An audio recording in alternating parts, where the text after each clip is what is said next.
नमस्कार दोस्तों, मैं राजेश दुधानी एडवोकेट आज आपके साथ डिस्कस करने जा रहा हूं मर्सी पिटीशन के बारे में। दोस्तों, मर्सी पिटीशन यानी दया याचिका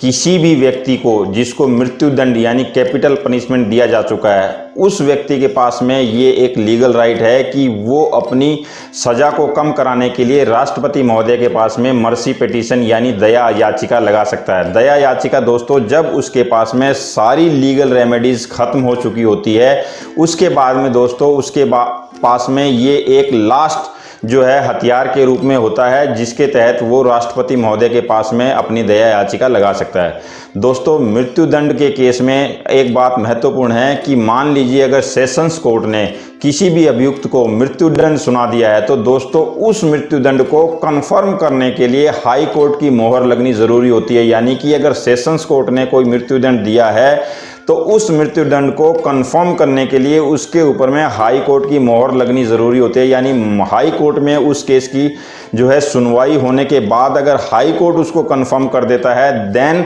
वो मृत्युदंड माना जाएगा, यानी उसके ऊपर में वो कैपिटल पनिशमेंट लागू होना माना जाता है। दोस्तों, उस व्यक्ति के पास में फिर उसके बाद में हाई कोर्ट के बाद सुप्रीम कोर्ट में अप्रोच करने का पावर है, और सुप्रीम कोर्ट भी अगर उस मृत्युदंड को खारिज कर देता है यानी उसको एज इट इज़ रख देता है, तो दोस्तों फिर मर्सी पिटीशन के तहत आर्टिकल 72 में राष्ट्रपति महोदय के पास में उस अभियुक्त के पास में पावर है कि वो जा सकता है। दोस्तों, राष्ट्रपति महोदय के पास में अभियुक्त नहीं जाता, लेकिन उसके वकील या परिवार वाले या फिर उसके कोई बंधु फ्रेंड्स हैं वो जा सकते हैं, और वो दया याचिका के रूप में राष्ट्रपति महोदय या गृह मंत्रालय के ऑफिस में उसको फाइल किया जा सकता है। दोस्तों, राष्ट्रपति महोदय के पास में इसकी किसी भी तरह से फेस टू फेस सुनवाई नहीं होती।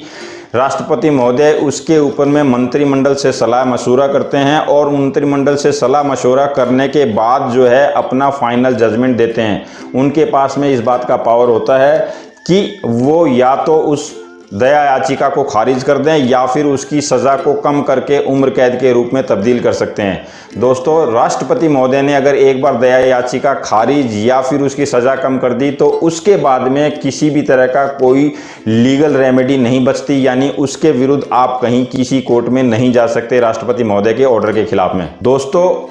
भारत की सुप्रीम कोर्ट ने rarest of the rare case में ही कैपिटल पनिशमेंट यानी मृत्युदंड देने की बात कही थी, Bachchan Singh versus state of Punjab के केस में। दोस्तों, वहां पर ऑनरेबल सुप्रीम कोर्ट ने कुछ गाइडलाइंस तय की थी, जिसके तहत ये डिसाइड किया गया था कि बहुत ही दुर्लभतम केसेस में जैसे मान लीजिए कोई नाबालिग बच्ची हो और उसके साथ में बलात्कार और उसके बाद उसका रेप किया गया हो, या किसी भी तरह से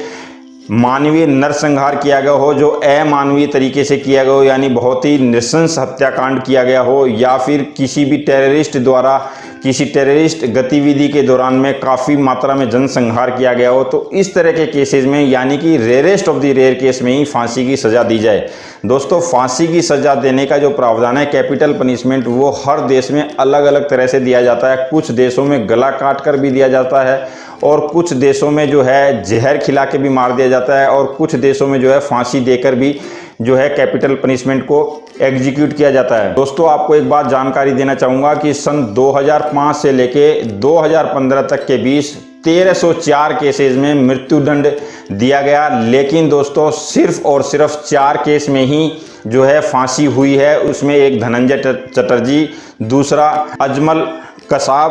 अफजल गुरु तीसरा, और जो चौथा है दोस्तों वो याकूब मेमन। यानी 4 व्यक्तियों को अभी तक सिर्फ 2005 से लेके 15 तक जो है अभी तक फांसी पे चढ़ाया गया है। दोस्तों, सबसे जो पहली फांसी थी भारत में वो नाथूराम गोडसे को दी गई थी 15/11/1949 को अंबाला की सेंट्रल जेल में, यानी कि वो सबसे पहली फांसी थी। और उसके बाद में आज तक जो है 61 लोगों को फांसी दी जा चुकी है। उसमें दोस्तों सबसे जो करंट में जो सबसे लेटेस्ट फांसी है वो मार्च 2020 में 4 लोगों को एक साथ भारत में पहली बार फांसी दी गई थी, जो कि निर्भया रेप हत्याकांड के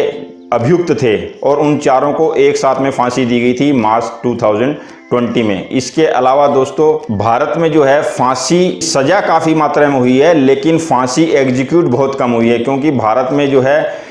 फांसी की जो सज़ा है वो बहुत ही कम केसेज में दी जाती है, और ज़्यादातर केसेज में दया याचिका जो है एक्सेप्ट की जाती है। इसके लिए भी दोस्तों मैं आपको बताना चाहूँगा, माननीय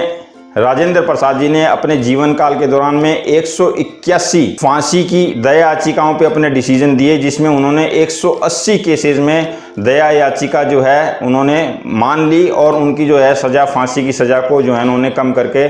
आजीवन कारावास के रूप में तब्दील कर दिया। उसी तरह से दोस्तों माननीय प्रतिभा पाटिल जी ने 39 केसेस में दया याचिका स्वीकार की, जिसमें से 34 केसों में उन्होंने जो है अभियुक्तों को फांसी की सज़ा से मुक्त कर दिया और उनको जो है उनकी फांसी की सज़ा को उम्र कैद में तब्दील कर दिया। उसी तरह से माननीय अब्दुल कलाम जी ने अपने पीरियड में सिर्फ 2 याचिकाओं को देखा और उनमें से एक धनंजय चटर्जी की ये जो याचिका है उसको खारिज किया,